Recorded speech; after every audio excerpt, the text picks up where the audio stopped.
जालना जिल्ह्यातील एक धक्कादायक बातमी समोर येत आहे। एक महिला पोलीस स्टेशनमध्ये न्याय मागण्यासाठी गेली असताना पोलीस निरीक्षकांना नको ते केलंय। नेमकं प्रकरण काय? व्हिडिओ पूर्ण बघण्याच्या अगोदर आपण जर नवीन असाल तर व्हिडिओला लाईक करा, चॅनलला सबस्क्राईब करा। चला बघूया व्हिडिओ। नेमकं प्रकरण काय? पारधी आदिवासी महिलेला जातीवाचक शिवीगाळ, पोलीस निरीक्षकावर गुन्हा दाखल करण्याची मागणी।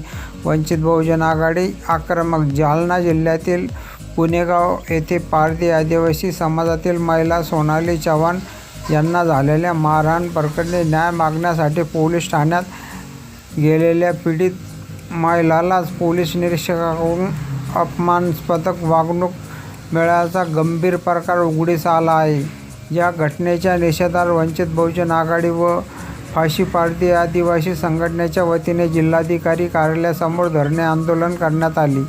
मिळालेल्या माहितीनुसार पुणेगाव येथील सोनाली चव्हाण यांना काही समाज संघटनांनी मारहाण केली होती। या घटनेची तक्रार नोंदवण्यासाठी त्या तालुका पोलीस ठाण्यात गेले असता तेथील पोलीस निरीक्षक संतोष साबळे यांनी फाशी पारधी जमातच गुन्हेगार आहे, तुमचा गुन्हा दाखल होऊ शकत नाही, असं जातीवाचक शिवीगाळ प्रकारे म्हणत असा शब्द वापरले। तसेच पीडित महिलेला पोलीस ठाण्यातून हाकलून देण्यात आल्याचा आरोप करण्यात आला आहे।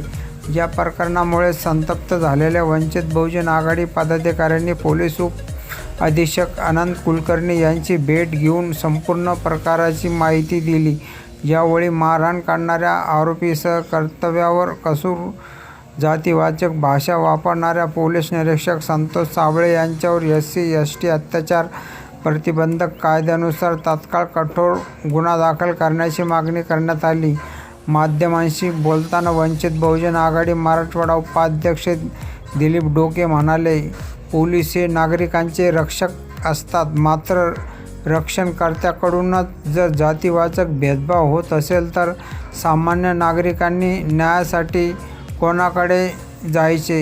येत्या 2 दिवसात संबंधित पोलीस निरीक्षक व आरोपीवर कारवाई झाली नाही तर वंचित बहुजन आघाडीच्या वतीने पोलीस उपअधीक्षक कार्यालय तीव्र मोर्चा काढण्यात येईल। या आंदोलनात फाशी पारधी आदिवासी संघटनेचे अध्यक्ष टिपू पवार, वंचित बहुजन आघाडीचे जिल्हाध्यक्ष राजेंद्र खरात, विलास भिंगारे, सत्यपाल गायकवाड, गौतम काकडे, पीडित सोनाली चव्हाण यांच्यासह शेकडो महिला कार्यकर्ते मोठ्या संख्येने उपस्थित होते।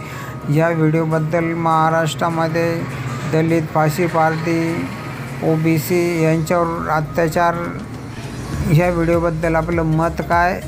कमेंट करून नोंदवा। व्हिडिओला लाईक करा, चॅनलला सबस्क्राईब करा। असे